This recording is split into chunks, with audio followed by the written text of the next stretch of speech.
In this expedition, you will see collections of images which have relations to Andy Warhol movie Sleep from 1964. It is as much a series about the concept of time as it is about repetition. The artist does it, in part, by asking us to look at the static image for a very long time. The photos are a part of a series from 2002. Some of them have never been exposed to the public before. They are shot with an analog camera and are darkroom prints. My name is Hilde Sande Montonsen. I have studied art at DTK for 3 years. I mainly do oil paintings with a touch of surrealism and darkness.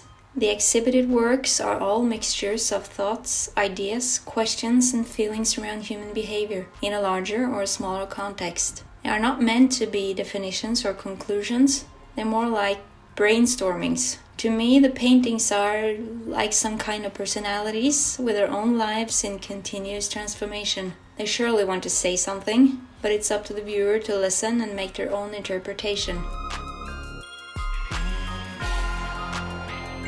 Jeg jobber hovedsakelig med maleri. Du kan se både det abstrakte og figurative på lerretet. Med malingen utforsker jeg livet som menneske på denne jorden. Livet som ikke kan ses med øynene, men føles og sanses med hele vårt vesen.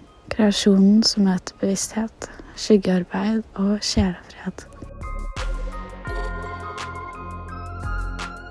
Hos meg boken materiale for kunst, og det også en idé ved det, fordi boken har veldig mye med vår sivilisasjon å gjøre, og man kan tenke den både som den teksten man leser, med alle de fortellingene det innebærer, og jeg gjør den da om, så det blir fortellinger uten ord. Denne ene boken her, for eksempel, den heter For blinde og seende, og det en strofe fra et dikt jeg har funnet, så jeg blir også veldig inspirert av poesi. Der har jeg rett og slett brukt blåfarvet viskelær som jeg har drysset oppi boken og limt fast, etter at jeg hadde strøket ut all teksten med pastellkritt. Og på den måten skaper jeg da en tegning, rett og slett. En annen bok jeg har en dagbok som jeg skrev i da jeg var ung, og den handler om skam. Den heter rett og slett dagbok. Så uttrykkene mine blir veldig forskjellige ut av boken,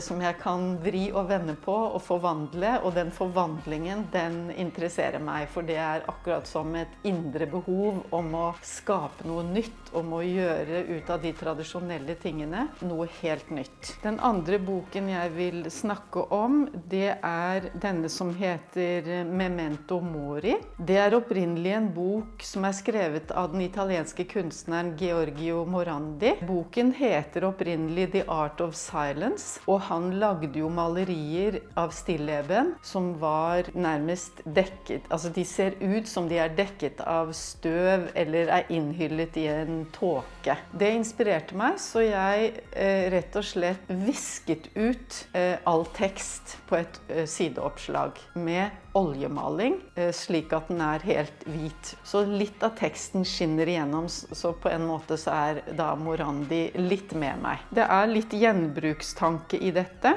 og jeg ser jo også at jeg inspirert av minimalismen.